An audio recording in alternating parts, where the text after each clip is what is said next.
Hello everyone, and welcome back to my analysis of the World Chess Championship match 2021 between Magnus Carlsen and Aaron Reyes. Okay, we're going to jump right into game 3 here.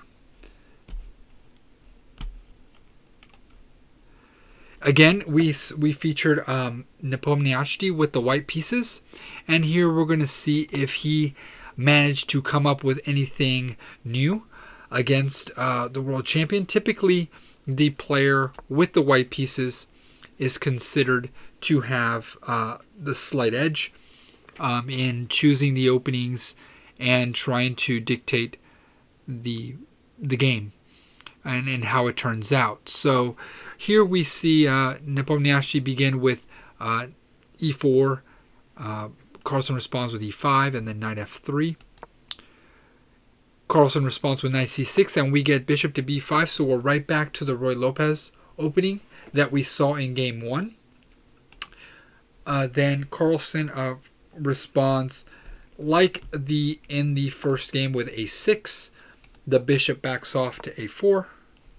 And now knight f6 by black. So if you watch the video on game 1, you'll see that all these moves are now repeating. The castle of the white king, and then bishop to e7 by black, rook e1 by white. We're following the same lines here. Again, continuing, black plays b5, kicking out the white bishop from the a4, going back to b3. Black castles kingside, and here we see something now new from Reyes. Was he going to repeat h3 from game 1 and try to maybe come up with an improvement, or was he going to try something different, maybe the main lines with c3? But here he tries this move, which is a4. And this move is considered the anti-martial opening. And the reason why it's called the anti-martial is because if white was to pursue the normal lines with c3, black could play d5, would have this option to open up the center and really get an attack going against white, since again in most of the Ruy Lopez lines, white is slow in developing on the queen side. So this is why Reyes chose this a4 move. Pawn a4 is to put immediate pressure on the black queen side, because we saw in game 1 how the black pawns just kind of moved it down the board, and immediately with the a4 pawn we are trying to stop this idea of d5, slow it down somewhat. So let's see how Carlsen ends up meeting this threat. So he decides to play bishop to b7, just a normal developing move.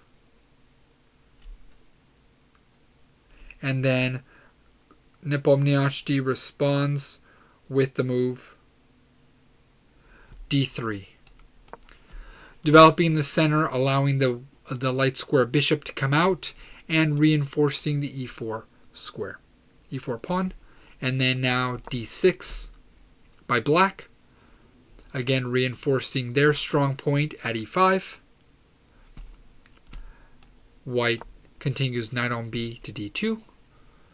It looks like we're going to white is probably going to try to do the normal Ruy Lopez knight maneuver. This is very common in the closed lines of the Ruy Lopez. Let's see how he handles it. Now black plays rook to e8. White continues knight to f1.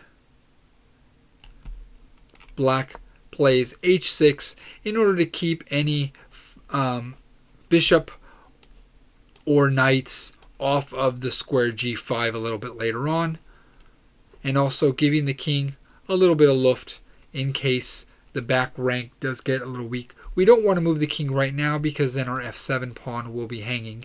It is under pressure. So the Spanish bishop here is still on the board. Unlike in game 1, it was already gone. So we'll see how white and black both try to handle this Spanish bishop. Bishop to d2 now by white. Developing their final piece and getting ready to position their pieces. Bishop to f8 by black. This is a common maneuver in the Ruy Lopez lines where the bishop develops to e7 to allow black to castle the king, and then the bishop then drops back. And you might say, well, we wasted a move, but later on this bishop is going to be a critical defender for black in the event that we need to get the pawn advanced and the bishop to g7. This could be a good defensive idea. Also, we're allowing the rook now to have some influence in the center since we moved him over to e8.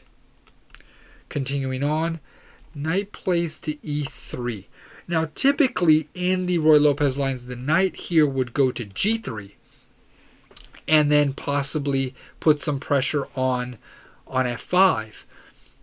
But I've seen this idea a couple times where the knight instead moves into the center. And in some of the games by Bobby Fischer, he had in fact done this with the idea of either landing on f5 or even coming to d5 square, since the bishop would be supporting on this diagonal. So knight e3. Let's see if Nepomniachtchi maybe found some improvements on these lines. The only drawback with the knight on e3 is that, yeah, it's kind of getting in the way of the bishop and in the way of the rook here. The pieces seem to be kind of jumbled up. So let's see what happens here. Black goes knight to e7, allowing for maybe the pawn to move forward, as in most of the most of the main lines of the Ruy Lopez. It's curious that the knight didn't go to a5 to try to kick the bishop back to a2. And then maybe trying to win a pawn. But we're going to go this way, and it seems that Carlsen may have an idea up his sleeve. Nepomniachtchi continues with c4 now, putting more pressure on the black king side. On the black queen side. And Carlsen responds with b takes on c4. And here Nepomniachtchi takes with the knight on e3 to c4. Again, getting the knight out of this critical e3 square. Black plays back, knight to c6. So no c-pawn advances for the moment. And white responds with rook to c1. This is a half-open file here from Nepomniachtchi, so it makes sense that he's going to want to try to put pressure on this X-ray attack on this c5 pawn in case the knights move out of the way. And then black plays pawn to a5. So now we're keeping white from advancing any further on the queen side and also giving ourselves this knight outpost on b4, perhaps later on. Finding out if black is going to want to trade off the dark square bishop in order to rid themselves of that knight. So let's see how it continues. White plays bishop to c3. Now trying to put some pressure onto the black center pawn, which would delay any movements of the black pieces, because then this pawn on e5 would come under attack from multiple white pieces. White plays bishop to c8. Now repositioning the bishop, perhaps maybe thinking about g4, pinning this knight up against the queen. And now white strikes in the center c4. So we see now Nepomniachtchi playing this line a little bit more aggressively than he played in game 1. So I like this idea of white playing the pawn to d3 first is to reinforce the e4 square, get their pieces on good squares where they want them, and then later on playing the pawn to d4. Once white's ready to strike in the center, then he goes on ahead and does that. So let's see how black responds here. E takes on d4. And now white responds with knight takes on d4. And now we have some general exchanging going on. Knight takes on d4 by black. And the white queen comes in and takes on d4 now. Getting a battery set up. It's not so strong yet because we have plenty of defense on the black side on the g7 square. But maybe later on these two pieces by white could become strong. Black continues with bishop to e6. Now putting some pressure, pinning this white knight, because if the knight moves out of the way, then the bishop on b3 would be hanging to an attack from the bishop to e6. So cautious placement here by Carlsen, and white does need to be careful. h3 by white, moving up the pawn and trying to perhaps get some luft for the king later on. It's always important to have at least one square where the king can escape if he comes under back rank pressure. Also, we want to keep this knight off of g4 later, since our white square bishop and our queen are on the queen side of the board. Black continues with pawn to c6. Interesting idea. Perhaps we're preparing d5 by black here at some moment. Let's continue. Bishop plays to c2 by white. In the event that, yes, we have a d5 push, this bishop will kind of be funny, just staring at a pawn. So I think Nepomniachtchi would want to now make threats of his own by repositioning the bishop, and now maybe threatening ideas of e5 at some point, and then getting the bishop on this open diagonal. So black continues with his idea of playing pawn to d5, attacking the knight on c4. And now we get a double-edged position here. White continues with his plan of e5. Very nice. So now we got a lot of tension in the center. Black threatening knights, and also white threatening the knight as well. Very nice position by these players now. So black jumps on the opportunity to take the knight on c4 first. Now inviting the exchange of queens, which Nepomniachtchi does accept right away. Queen takes on d8, and now the rook on e recaptures on d8. He doesn't go with the other rook. Perhaps maybe he's thinking about putting the a rook on b8 and getting some counter pressure along this half open file. So it would make sense now to go this way. So now this rook now controls the open file.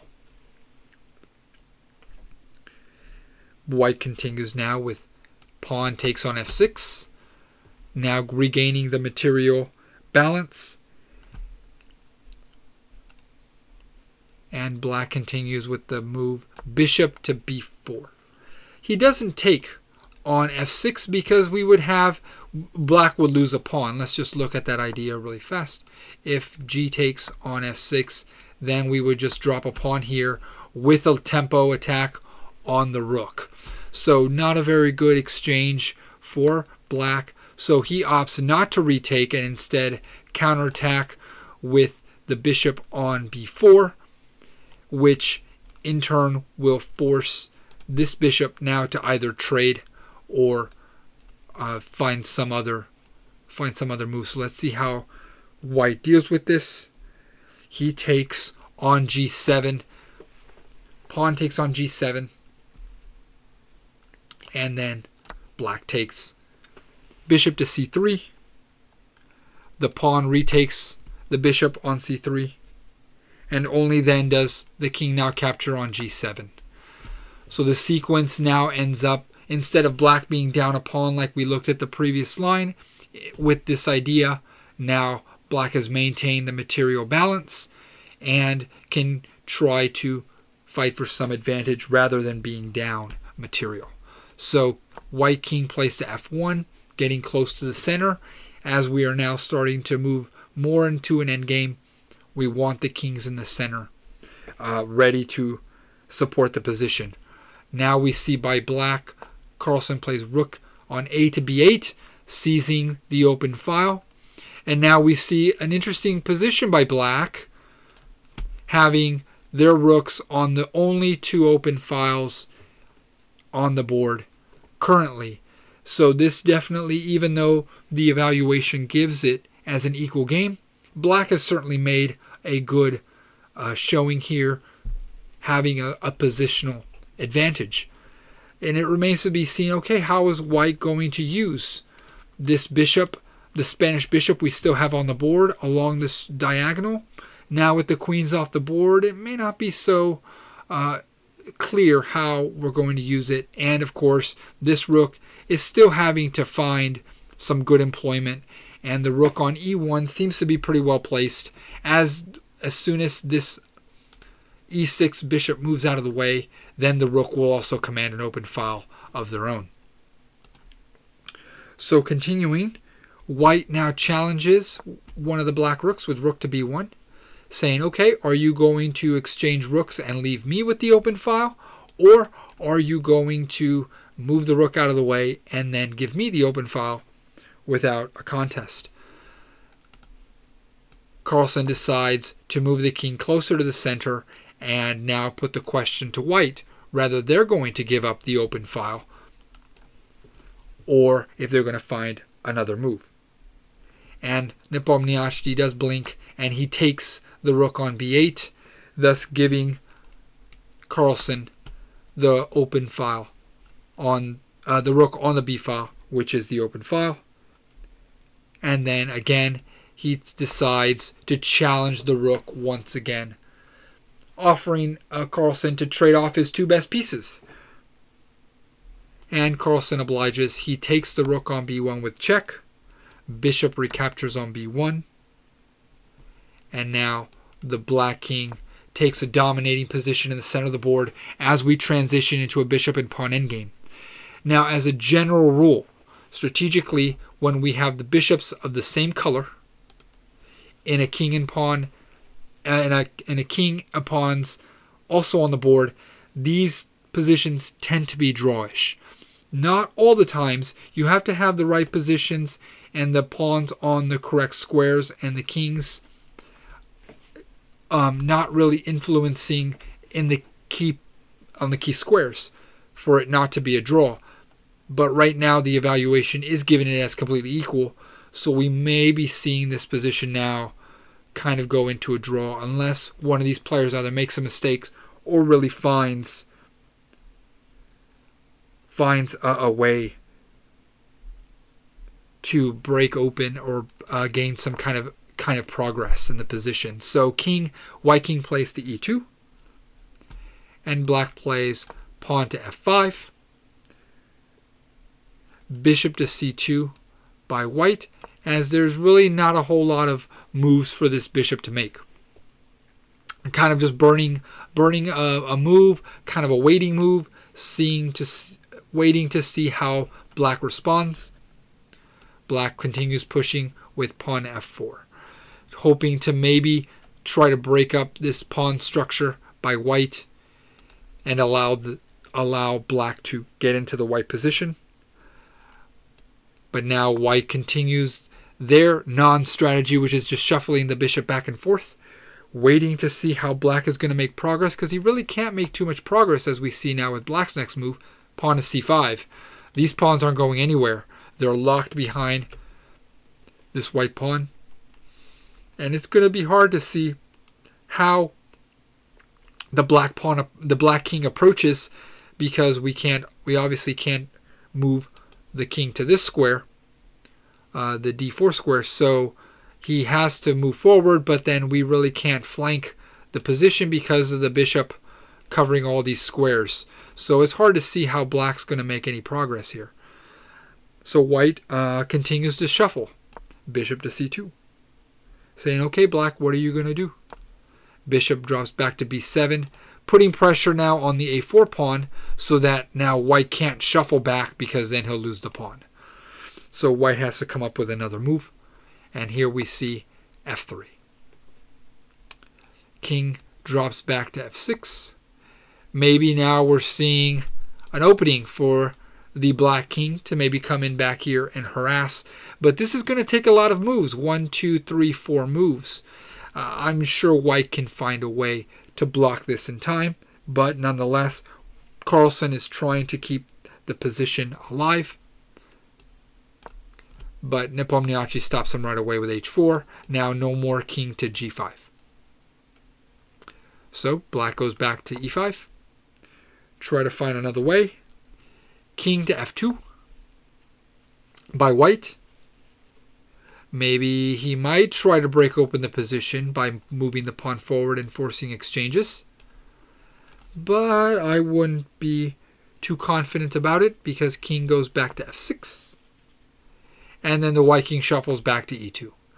As there's no more invasion squares by black, and of course white can't invade either, these two squares are taken by the black pawns, and so is this square.